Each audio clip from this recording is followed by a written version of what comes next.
Hey there, beautiful people. It's your girl, Patrice. I'm in between meetings, so I figured I'd come out and talk to you a little bit. I wanted to talk to you about lead generation because I want you to learn from my mistake. When I first started my consulting business 3.5 years ago, there was a certain approach that I took to lead generation, and that approach was not strategic. It was not consistent.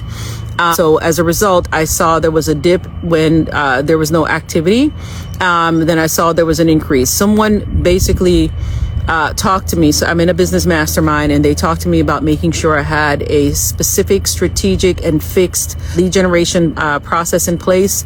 And I can say that once that process is put in place, I can definitely see a difference in the consistency in the leads that we're getting to the company.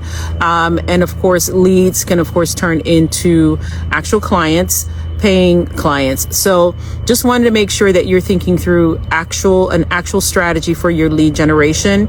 Keep doing it, measure it, and then if you see that it's starting to fall off, look into establishing another actual documented lead generation process.